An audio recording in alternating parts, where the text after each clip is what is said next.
केंद्र सरकार आखिर किस बात को लेकर के सहमत हो गई कि अब जातीय जनगणना कराई जाए?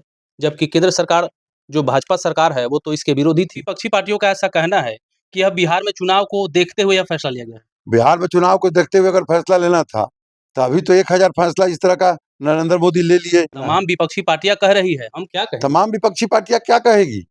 उस मुद्दा को अभी खत्म ही नहीं हुआ कि केंद्र सरकार इस जातीय जनगणना मुद्दा को लेकर के आ गई। अभी जो बिहार विधानसभा चुनाव है, उनमें नेता नीतीश कुमार ही रहेंगे। बिल्कुल। भारत के आज़ादी के पहली बार ऐसा एक संयोज बना है कि अब बिहार समेत पूरे भारत में जातीय जनगणना कराया जाए। सबसे पहले आपका हमारे चैनल में स्वागत है। आपका भी बहुत-बहुत स्वागत है, धन्यवाद है। केंद्र सरकार आखिर किस बात को लेकर के सहमत हो गई कि अब जातीय जनगणना कराई जाए? जबकि केंद्र सरकार जो भाजपा सरकार है, वो तो इसके विरोधी थी। भाजपा ने कभी इसका विरोध नहीं किया कि हम नहीं कराएँगे, नहीं करेंगे। सरकार को किसी काम को करने के लिए सोचने का, समझने का समय तो चाहिए ही ना। सरकार चला रही है, पूरे भारत का व्यवस्था देखना है उसको। तो किस काम को हम कब करेंगे, कैसे करेंगे, जो सरकार है, जो सरकार को निर्णय लेना है, उचित समय पर उचित निर्णय लिया, समय आया तो। हालाँकि पिछले दिन जो अभी कश्मीर के पहलगाम में जो घटना हुआ है, उसके कुछ ही दिन हो रहे हैं, पूरा उसमें गरमा-गर्मी चल रही थी। उस मुद्दा को अभी खत्म ही नहीं हुआ कि केंद्र सरकार इस जातीय जनगणना मुद्दा को लेकर के आ गई। सरकार जो भारत की है, उसको तो सब पहलू को देखना है। तमाम विपक्षी पार्टियां कह रही है, हम क्या कहें? तमाम विपक्षी पार्टियां क्या कहेगी? तमाम विपक्षी पार्टियों को कहना है तो कौन सरकार में नहीं रहा है? कांग्रेस की सरकार रहबे किया है। उसके पहले देवेगौड़ा जी थे ही एक बार प्रधानमंत्री, चंद्रशेखर जी प्रधानमंत्री रहे, विश्वनाथ प्रताप सिंह रहे, नरसिंहा राव रहे, मनमोहन सिंह 10 साल प्रधानमंत्री रहे। कांग्रेस की सरकार तो भारत में लगातार रही है। क्यों नहीं निर्णय लिया आज तक लोग? किसी ने हिम्मत क्यों नहीं किया? सरकार जो चला रही है, आदमी जो व्यक्ति, उसको हर इश्यू को देखना है। ठीक है, पाकिस्तान के किया है हरकत या आतंकवादी किया हरकत, उसका जवाब देने के लिए सक्षम है भारत सरकार।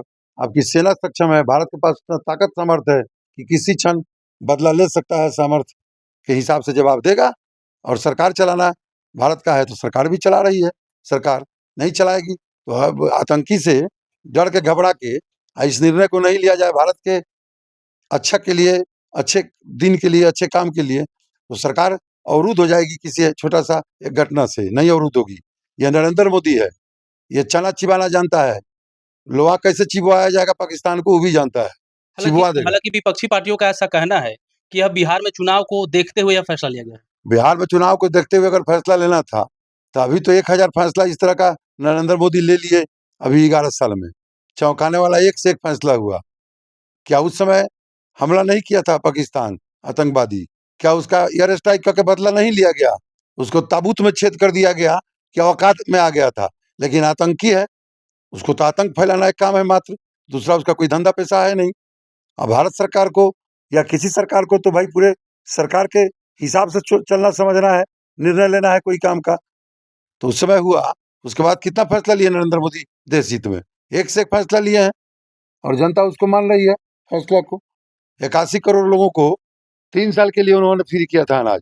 अब फिर पुनः घोषणा कर दिया दोबारा कि 5 साल, यानी 8 साल का हो गया। क्या किसी प्रधानमंत्री में यही बात है कि 8 साल 81 करोड़ जनता को फ्री में अनाज दे?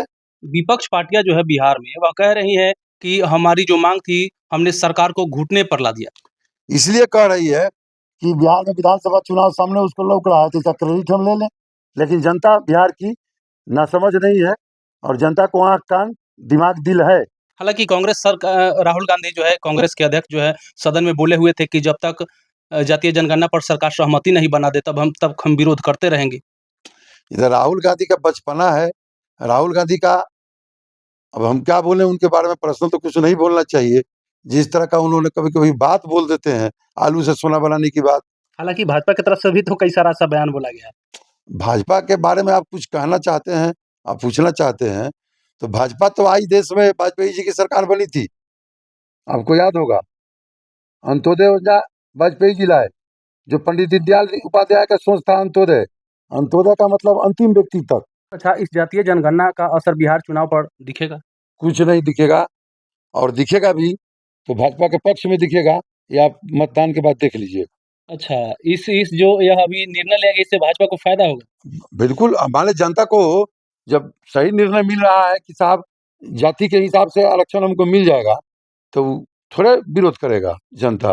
जनता को अगर अच्छा लग रहा है कि यह निर्णय मेरे पक्ष में है, तो जनता तो अपने पक्ष का बात सोच के ना वोट करेगी। जो उसका हितैषी होगा, उसके हित में वोट करेगा।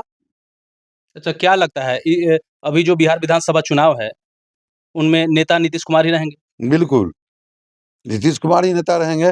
नीतीश कुमार का विज़न बिहार के लिए कमज़ोर नहीं है, और जो विज़न लेके नीतीश कुमार काम किए 20 साल पूरने जा रहा है, ये आगे दिन करेंगे, बिहार के हित में है और बिहार के विकास के रास्ते पर है। कई सारा उन पर मानसिक स्थिति का सवाल उठते आ रहा है। वो तो विरोधी है, विपक्षी है, तो बार-बार लांछना लगाएगी कि इनको कैसे हम परास्त कर दें, कैसे हम जीत लें। ये तो होते रहता है, ये तो होते रहेगा। चलिए, आपने देखा कि जातीय जनगणना को लेकर के इन्होंने क्या राय रखा। आप अपनी राय कमेंट बॉक्स में देना ना भूलें। मिलते हैं अगले वीडियो में, तब तक के लिए जय हिंद, जय बिहार।